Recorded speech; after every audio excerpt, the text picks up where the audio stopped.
네, 안녕하세요. 저는 소개받은 CJ 올리브 네트워크스 AI 연구소의 우지환이라고 합니다. 제가 한 30분 정도 저에게 주어진 시간이 있는 것 같은데요. 짧은 시간이지만 AI 트렌드가 어떻게 바뀌어 가고 있는지, 혹시 그리고 이것들이 물류와 유통 산업에서 어떻게 접목되어야 될 것인지에 대해서 잠깐 소개해 드리도록 하겠습니다. 네, 저의 강연은 총 세 가지 카테고리로 나눴습니다. 첫 번째로는 AI 트렌드의 변화입니다. 기존에 이제 여러분들 많이 아시겠지만 우리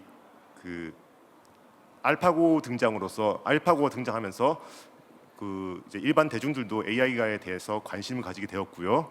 그리고 이제 챗GPT가 등장하면서 더더욱 관심을 가지게 되었어요. 그런 AI 트렌드가 어떻게 변화하는지에 대해서 잠깐 소개드리고요.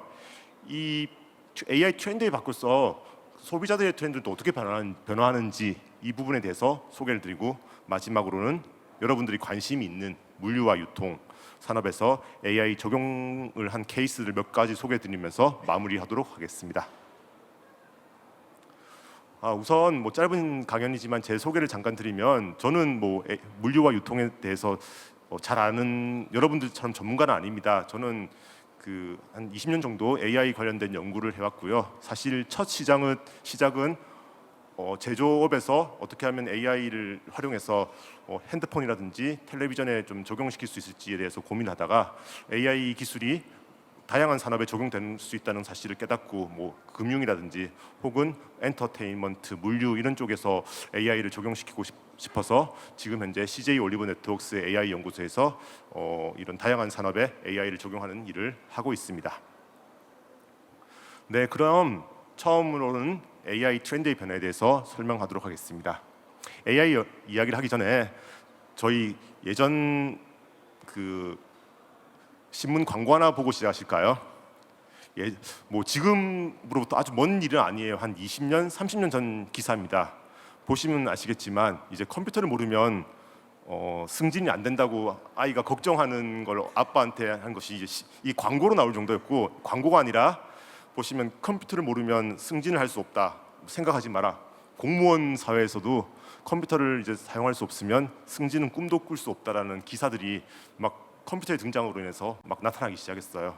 이 컴퓨터라는 것이 이 사회를 엄청나게 많이 바꿀 수 있다는 것을 그때 보여주는 하나의 단편이 아닐까 싶습니다. 제가 이 오래된 광고 혹은 신문 기사를 가지고 AI 강연을 시작하는 이유는, 어쩌면 AI도 현대 사회에서 한 30년, 40년 전에 컴퓨터와 같은 것이 아닐까라고 생각이 들어서 말씀을 드립니다.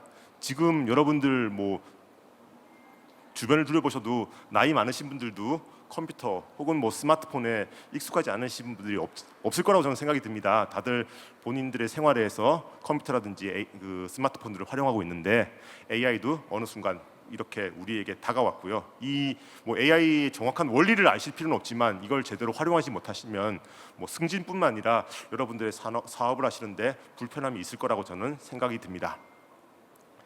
네, 그럼 이런 AI가 얼마나 파워풀한지 단적인 예로 말씀드릴게요.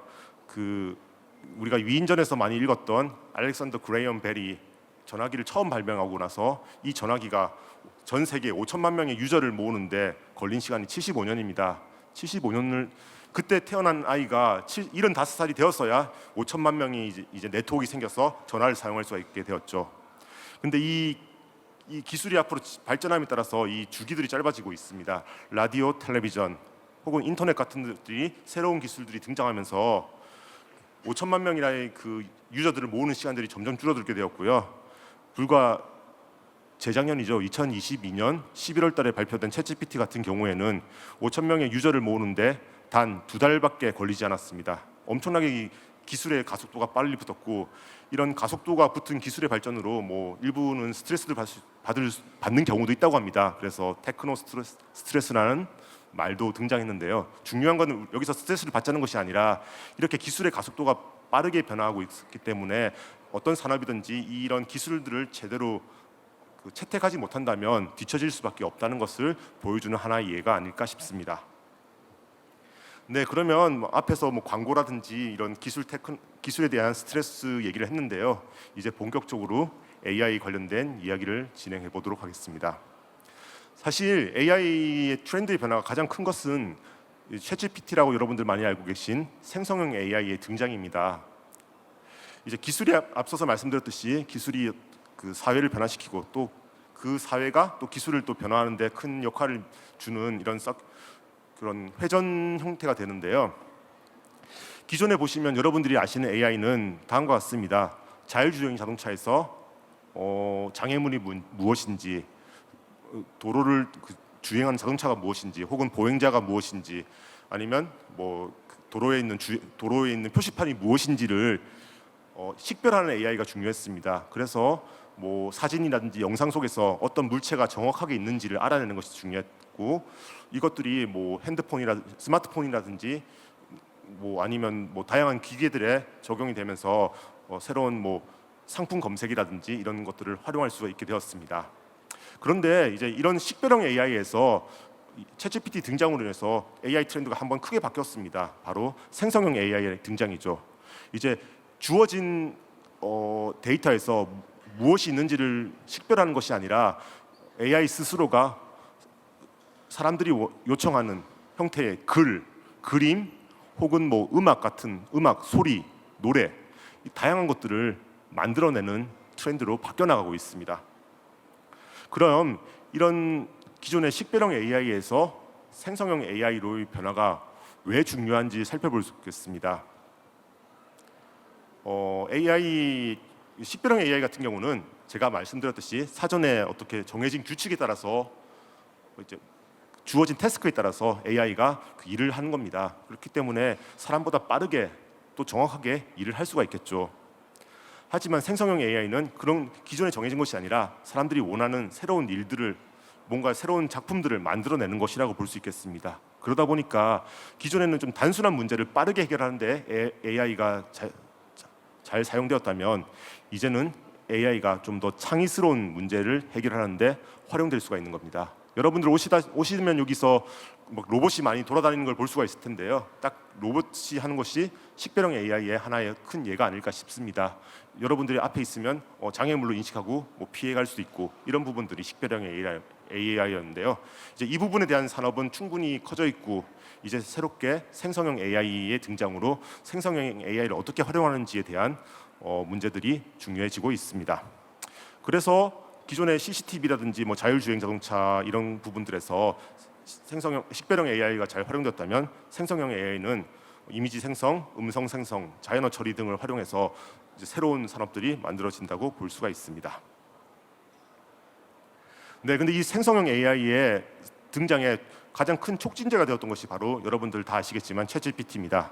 챗GPT가 등장하면서 이 생성형 AI라는 것이 엄청나게 커져버렸고요.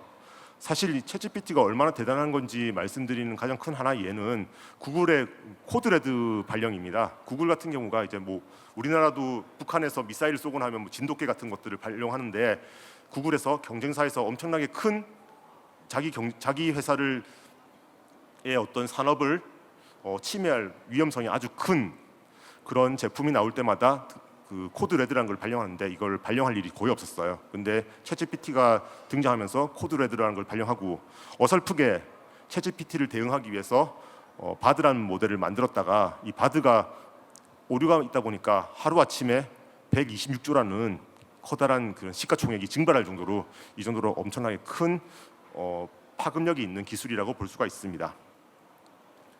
네, 그러면 뭐 챗GPT에 대해서 잠깐 아주 간단하게 소개드리고, 이게 왜 파급력이 있는지에 대해서 다시 한 번 더 소개드리겠습니다.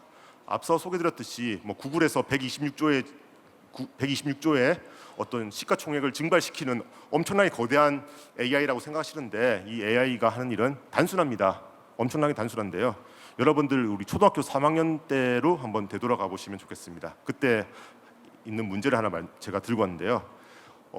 빈칸에 주어진 문장이 있고 빈칸에 어떤 단어가 들어가야지 가장 자연스러울 것인지를 맞추는 문제들이 있을 텐데, 딱 챗GPT, 구글의 어떤 126조의 시가총액을 증발시켰던 그 엄청난 AI 기술이 하는 역할은 우리 초등학교 3학년 때 풀었던 문제와 동일합니다.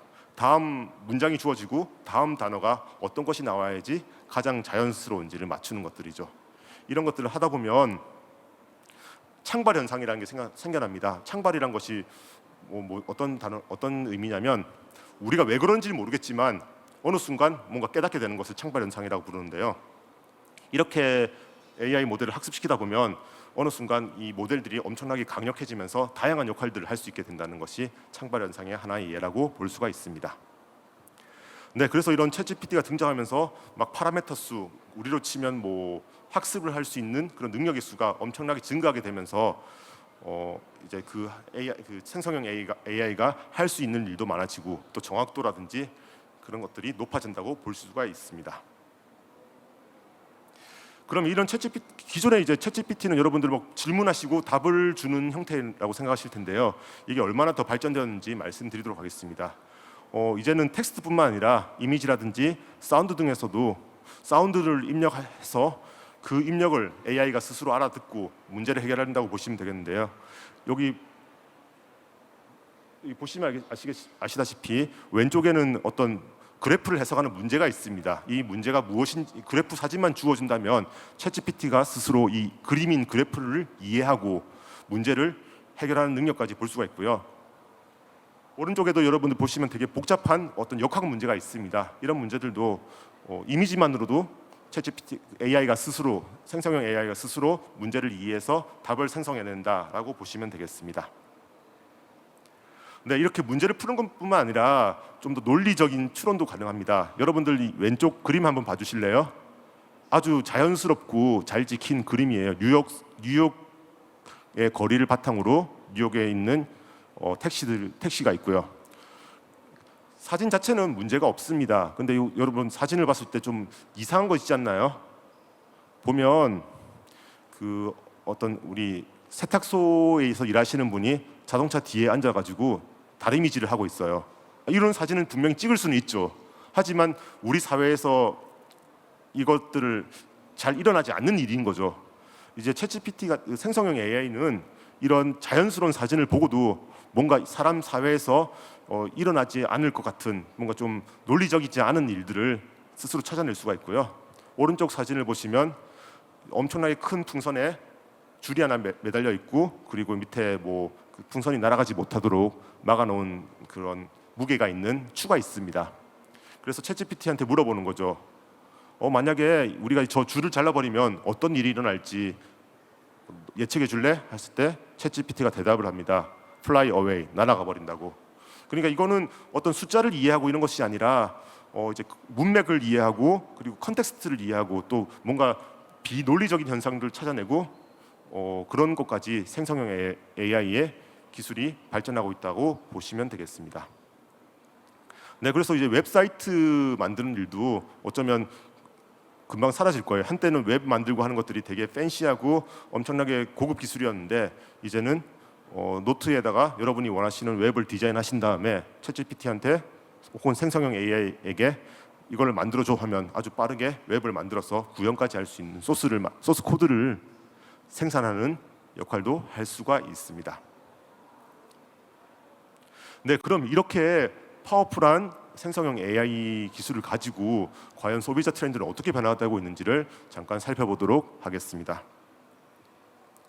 네, 우선 가장 되게 보수적이라고 할 수 있는 식음료 산업에서도 생성형 AI가 지금 활용되고 있습니다. 이제 코카콜라는 100년이 넘는 역사를 가진 기업을 알고 있는데요. 이 코카콜라에서 나오는 새로운 콜라에 대한 어떤 그 레시피라고 할까요? 이런 레시피를 생성형 AI에게 물어보고 생성형 AI를 활용해서 이제 만들어내고 있습니다. 그럼 생성형 AI가 어떻게 이거를 만들 수 있느냐? 그것은 빅데이터죠. 고객들이 이런 콜라에 대한 리뷰라든지 이런 것들을 많이 남겼으면 그걸 잘 활용해서 어떤 레시피를 만들어야지 고객의 입맛에 잘 맞는 그런 베버리지, 음료를 만들 수 있는지를 알 수가 있습니다. 따라서 지금 시대는 롱테일이라고 하죠. 엄청나게 소비자들의 니즈가 다양하고 이걸 맞추기가 쉽지 않은데 그리고 이런 니즈를 파악하는데 시간이 많이 필요한데 생성형 AI를 활용해서 아주 빠르게 점점 더 변덕스러워지는 소비자의 니즈를 만족할 수 있다라고 보시면 좋겠습니다. 예, 콜라뿐만 아니라 그 비어, 시원한 맥주도 이제 맥주 산업에서도 AI가 등장하고 있습니다. 그래서 비어텍이라는 말까지 단어가 생성되었는데요. AI를 활용해서 고객의 어떤 니즈를 반영하고 역시 맥주의 레시피에 고객의 어떤 입맛에 맞는 맞도록 맥주의 맛을 개선한다고 보시면 되겠습니다. 칼스버거 같은 맥주 같은 경우는 전혀 어울릴 것 같지 않는 마이크로소프트나 아니면 그 AI를 연구하는 대학과 함께 공동으로 어떤 효모를 어떻게 만들어야지 맥주 맛이 좋을지를 연구하고 있고요. 그 다른 인텔리전트 X사 같은 경우에는 AI가 만든 레시피뿐만 아니라 얘에다가 그런 피드백을 받아서 과연 우리가 만들어낸 맥주 맛이 여러분들에게 소비자들에게 호응이 되는지 아닌지를 피드백을 받아서 바로바로 그 레시피를 바꾸는 기술까지 가지고 있습니다. 그러다 보니까 이렇게 맥주 산업에서는 그 CB 인사이트 같은 경우에도 비어텍 마켓 맵이라는 게 등장해서 그 생성형 AI가 이런 각각의 어떤 그 펑션마다 맥주를 만드는 산업에서 각각의 펑션마다 AI가 녹아 들어가 있다고 볼 수가 있고요. 여기서 핵심은 뭐냐면 생성형 AI를 통해서 빠르게 무언가를 고객의 니즈를 찾아서 새로운 것들을 만들어낼 수 있다는 것이 소비자의 트렌드를 바꾸고 있다라고 보시면 좋겠습니다. 이제 외국 사례뿐만 아니라 한국 사례도 말씀드리겠습니다.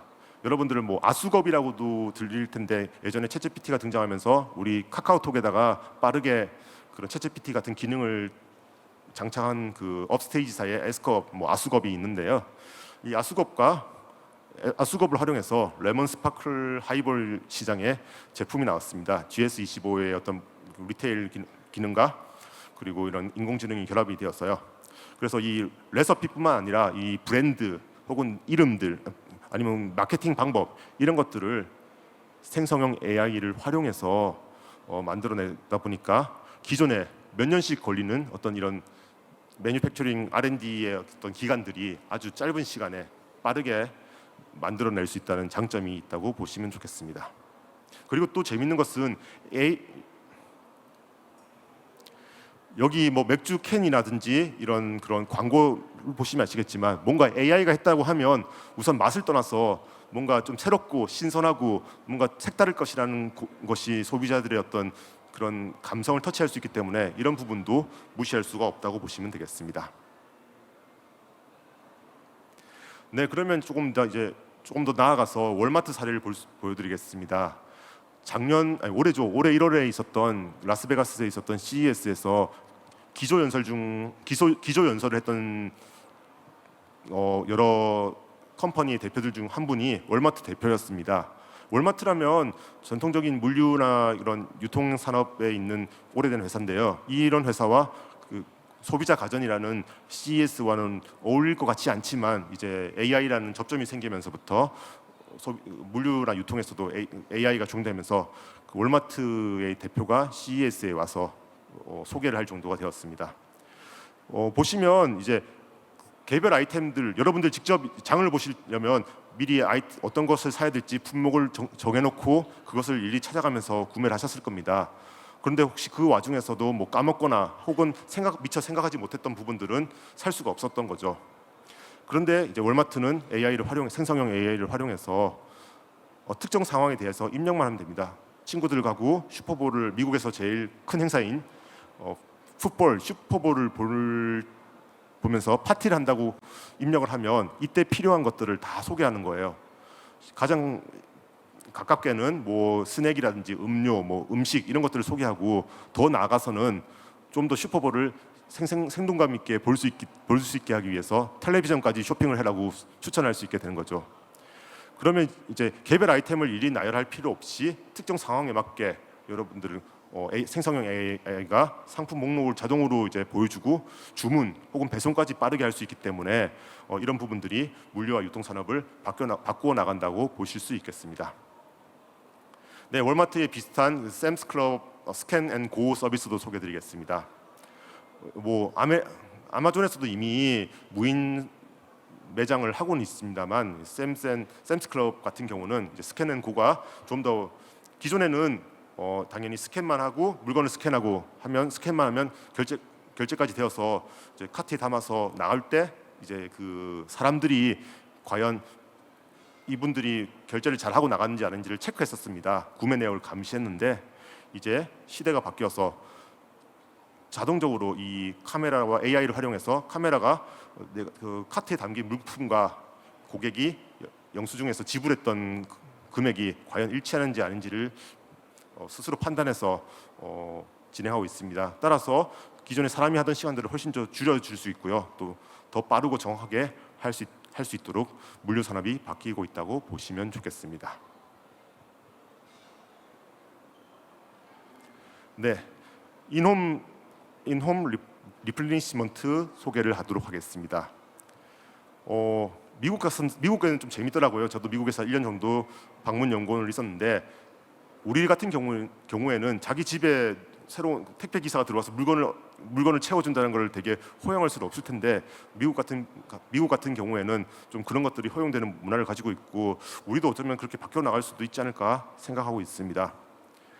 AI가 스스로 이제 그 기존에 구매하고 있는 기존의 소비자가 어떤 구매 히스토리를 가지고 있고 어떤 구매 패턴을 가지고 있고 주기를 가지고 있는지를 분석해서 언제쯤 이 사람이 이제 그 생필품 같은 경우는 이제 어느 정도 사용된 주기가 있기 때문에 이 생필품이 떨어질 때쯤이면 자동으로 주문을 할 수도 있게 되는 거죠. 그러면 장바구니에 여러분들이 막 그거 쇼핑을 하고 뭐 배송 받고 이제 냉장고에 막 정리하는 이런 것까지 어떻게 보면 손가락 까딱 하나 하지 않고 자연스럽게 할 수 있다고 보시면 좋겠습니다. 그래서 이미 이런 서비스들은 미국에서 진행되고 있다고 보시면 좋겠습니다. 그러다 보면 이렇게 생각할 수도 있습니다. 여러분들 지금 휴대폰 구매하실 때 삼성, 애플 이런 휴대폰을 구매하실 텐데요. 삼성전자라든지 애플에서 휴대폰을 직접 구매하시는 분은 안 계실 거라고 되게 소수일 거라고 저는 생각이 듭니다. 다들 통신사에서 통신 요금을 지불하면서 그 요금 안에 이미 휴대폰 가격들이 녹아 들어 있다고 볼 수가 있는데요. 어쩌면 가까운 미래에는 여러분들이 냉장고를 구매하실 때도 삼성전자에서 혹은 LG전자에서 직접 냉장고를 구매하시는 것이 아니라 이마트 혹은 월마트 아니면 쿠팡 이런 유통 물류 회사들이 냉장고를 구매하고 여러분들은 대신 통신료를 내듯이 매달 일정 금액의 어떤 그런 생필품 쇼핑을 하는 것으로 3년 약정, 5년 약정 이렇게 바뀌어 나가면서 이제 냉장고를 살 수도 있는 거죠. 지금 보면 텔레비전 같은 경우에는 이미 그 인터넷을 공급하는 업체에서 텔레비전을 대신 구매해서 통신 요금에 인터넷 요금에 녹여 나가는 경우도 있기 때문에 냉장고도 충분히 이렇게 유통사가 대리 판매하는 식으로 갈 수도 있을 거라고 생각이 듭니다. 네, 그럼 물류랑 유통 산업에서 AI가 적용되는 사례를 조금 더 설명드리도록 하겠습니다. 우선 SCM에서 AI를 적용하면 효과가 엄청나게 높아진다는 사실이 점점 보고서에서 발표되고 있고요. 특히나 예측을 잘 하면서 예측을 통해서 물류의 어떤 흐름을 미리 예측할 수 있으면 좀 더 편리하고 빠르게 물류 산업에 적용시킬 수가 있게 되고요. 그렇기 때문에 로지스틱스라는 인더스트리에서 AI의 중요성이 높아지고 있다라고 보시면 좋겠습니다. 그래서 맥주로 유명하죠. AB 인바브 같은 경우에는 빅데이터와 AI를 활용해서 재고를 분석하고 또 고객의 성향을 파악해서 만약에 저기 보시면 맥주 같은 경우가 빠르게 재고가 들어와야 될 텐데 드론 같은 것을 통해서 무인으로 자재 창고를 감시하고 만약에 자재가 부족하다 싶으면 자연스럽게 이런 물품들을 대신 채워 넣을 수 있는 역할들을 하는 것들을 할 수 있고요. 여기에다가 블록체인이라든지 혹은 블록체인 기술을 활용하면 공급망 투명성을 확보할 수가 있습니다. 여러분들이 바에서 한 잔 마시는 맥주가 사실 보리일 때부터 바에까지 어떻게 변화했는지 이 맥주가 과연 믿을 만한 맥주인지 좋은 원료를 써서 한 것인지 이런 부분들은 블록체인 기술을 활용하면 원산지라든지 유통 경로를 투명하게 볼 수 있기 때문에 누구든지 쉽게 활용할 수 있다는 장점이 있습니다. 그리고 무엇보다 AI 등장으로 인해서 물류센터가 변화하고 있습니다. 기존의 물류센터는 어떤 설비와 장비 중심의 어떤 단순한 저장 기능이라면 이제 AI가 등장하면서 디지털 트랜스폼이 일어나면서 디지털 웨어하우스로 바뀌어 나가고 있습니다. 그래서 기존의 스토리지 기능이 디스트리뷰션 센터로 바뀌고 거기다가 풀필먼트 센터에서 AI 로지스틱 센터로 바뀌는데요. 그 과정에서 IoT라든지 클라우드, 빅데이터, AI 무인화, 로봇화 이런 것들을 활용해서 좀 더 효율화되는 물류센터로 바뀌어 나간다고 보시면 좋겠습니다. 네, 몇 개 좀 더 사례가 남았는데요. 제 주어진 시간이 조금 짧기 때문에 빠르게 진행하도록 하겠습니다. 로봇 제어 같은 경우는 지금 저희가 이제 물류 유통 세미나에 왔지만 거의 반 이상이 로봇 관련된 회사가 지금 기술들을 소개하고 있는데요. 로봇을 활용해서 반복적이고 또는 일상적인 작업들을 수행할 수가 있습니다. 따라서 인력과 비용을 절감할 수 있고요. 작업 시간이 단축할 수가 있습니다. 로봇이 자동으로 이제 팍피킹을 하고 그리고 진열을 하고 배송을 하고 이것뿐만 아니라 어떻게 물건을 진열해야지 주어진 스페이스를 가장 효율적으로 사용할 수 있을지 이런 부분들도 AI를 활용해서 진행한다면 더 효율화가 될 수가 있습니다. 네, 예측 분석 및 재고 관리 같은 경우는 이제 재고를 원활하게 유통을 시켜야지만이 여러분들이 비용도 줄어들 수 있습니다. 그래서 거점 센터들을 잘 찾아서 어디에 거점 센터를 짓고 그때 그 거점 센터의 물류량을 미리 예측해서 어느 정도의 캐파를 가져야 될지 이런 부분들이 AI가 적용된다고 보시면 되고요. 여기 오토ML이라고 해서 이제 AI는 막 미국에 있는 구글, 마이크로소프트 혹은 미국에 있는 유수 대학의 박사님들만이 AI를 쓰는 것이 아니라 여러분들처럼 현업에 있는 물류업을 전공하시는 전문가가 AI를 만들 수는 없어도 그 물류에 대한 지식만 있다면 오토ML이라는 기술을 활용해서 여러분들이 쉽게 그 데이터를 분석할 수가 있습니다. 이게 어떤 의미냐면 여러분들이 엑셀을 만드실 필요는 없지만 엑셀을 이용해서 여러분들이 데이터를 가지고 뭔가 분석을 하실 수 있듯이 오토ML이라는 기술들이 그렇게 현업 전문가들이 쉽게 데이터를 분석하는 기술로 바뀌어 나간다라고 보시면 되겠습니다. 네, 그래서 여러 기술들이 있는데요. 강화학습 같은 것들을 활용하면 이동 경로를 최적화하고 할 수가 있고요. 이동 경로가 최적화되면서 물류를 유통하는 데 있어서 시간도 줄어들고 무엇보다 비용이 줄어들 수 있다라는 것을 보시면 되겠습니다. 네, 마지막으로 제가 소개드릴 게 수험을 검수예요. 수험을 검수를 하는 데 있어서 노동력들이 엄청나게 많이 들게 되는데 실제로 AI 딥러닝으로 이미지 크기와 형상을 자동으로 판정할 수 있게 되었습니다. 이것에 따라서 물류센터에서 특히 수화물 검수에 드는 시간들이 줄어들게 되었고요. AI가 가장 먼저 물류센터에서 적용될 수 있는 기술이 아닐까라고 생각이 듭니다. 네, 그리고 마지막은 여러분들 많이 고민하고 있으실 텐데 AI 컨택센터가 있습니다. 지금 컨택센터 같은 경우에는 사람들이 노동 집약적이고 되게 감정 노동이 많은 부분들입니다. 이런 부분들을 앞서 소개드렸듯이 이미 생성형 AI는 사람의 글뿐만 아니라 음성 그리고 이미지까지 다 알아들을 수 있기 때문에 이걸 활용해서 그 고객들이 어떤 니즈가 있는지를 이해하고 그리고 고객들에게 전달해야 될 말 혹은 그림 아니면 어떤 정보들을 자동으로 생성할 수 있습니다. 이렇기 때문에 고객들의 니즈를 이해하고 또 그 니즈를 이해를 바탕으로 새로운 답을 제시하는 것까지 생성형 AI가 할 수 있기 때문에 AI 컨택 센터야말로 생성형 AI를 통해서 물류 유통의 디지털 트랜스포메이션을 가져올 수 있는 가장 큰 산업이 아닐까 생각이 듭니다. 네, 그래서 실제 쿠팡이나 아마존 같은 경우에는 AI를 활용해서 스마트 물류센터를 구축했고요 이미. 그리고 쿠팡의 물류센터에서는 이제 이렇게 로봇을 이용해서 AGV, AMR 이런 로봇을 활용해서 물건을 배송하는 물건을 진열하고 하는 것들을 이미 진행하고 있고요. 무엇보다 아마존 같은 경우에서도 이런 앞서 소개드렸던 제품 손상 같은 것들을 실제로 적용해서 효율을 한 3배 이상으로 높였다라고 보고가 되고 있습니다. 네, 이상 제게 주어진 시간이 좀 짧다 보니까 이렇게 좀 빠르게 진행했는데요. 이제 혹시 여기서 질문도 받을 수 있는 건가요? 아니면 그냥 이걸로 끝내는 건가요? 질문 있으시면 뭐 혹시 질문해 주시고 제가 마무리하도록 하겠습니다. 네, 질문 있으신 분 손을 들어주시면 저희가 마이크를 전달해 드리도록 하겠습니다.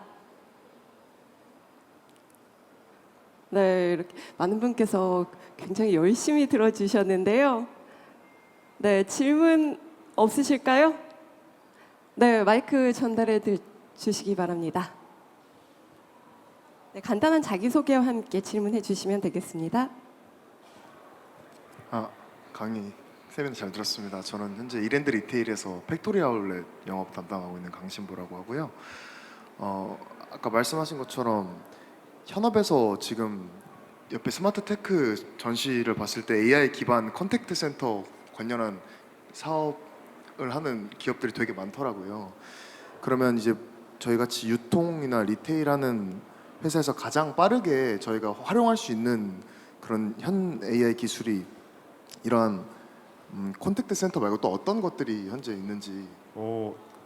제가 말씀드렸듯이 컨택트 센터가 가장 빠르게 좀 적용시킬 수 있을 것 같고요. 그리고 소개해드렸던 수화물 검사 이런 부분들에서도 AI를 활용해서 할 수가 있고, 그리고 좀 더 장기적으로 보신다면 이렇게 유통 어떻게 재고를 적재해야 될지, 아니면 재고량이 얼마나 어떻게 있어야지 회전을 가장 효율적으로 할 수 있을지, 이런 부분들을 예측하고 계산하는 부분에서도 AI를 적용시키는 것이 유통이나 물류 산업의 효율화를 위해서 필요하지 않을까라고 생각이 듭니다. 네, 답변 되셨을까요?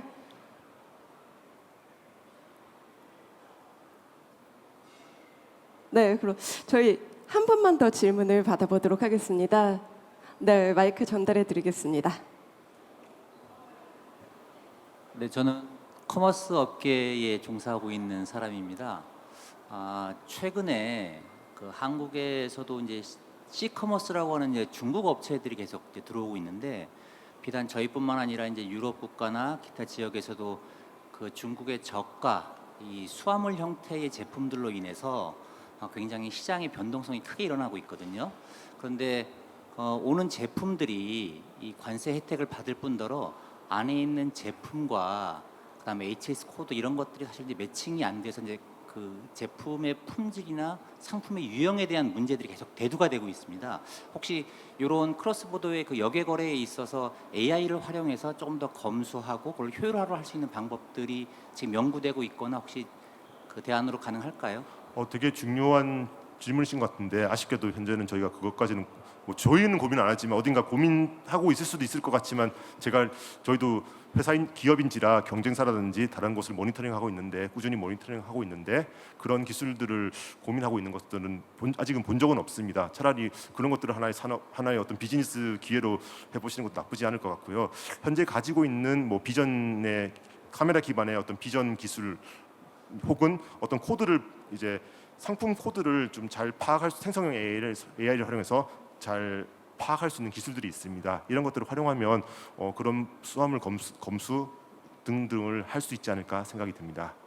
그 지금 이번에 대한통운이 그 알리익스프레스를 이제 올해도 다시 메인으로 이제 수주를 했거든요. 네. 근데 올리브 네트워크스에서도 아마 기술적인 그 조언이나 협력을 할 것 같은데, 그런 부분에 대한 아젠다들은 아직은 좀 나오지 않고 있을까요? 좀 저희 연구소는 어떻게 보면 좀 더 미래의 기술들을 연구하는 곳이라고 말씀드리고 싶습니다. 그러다 보니까 아직까지 거기까지는 저는 당장의 비즈니스와 관련된 것까지는 저희가 좀 참여하고 있지 않은데, 이 부분은 제가 비즈니스 쪽이랑 들은 적이 없기 때문에 함부로 정확하게 대답을 못 드린 것 같아서 죄송하고, 제가 명함교환을 드릴 테니까 혹시 나중에 또 질문 주시면 제가 저희 쪽 비즈니스 쪽이랑 한번 연결시켜서 한번 답을 드릴 수 있도록 하겠습니다.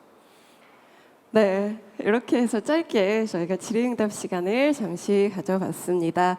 네, 오늘 강연에 수고해 주신 우주환 연구소장님께 다시 한번 큰 박수 부탁드리겠습니다.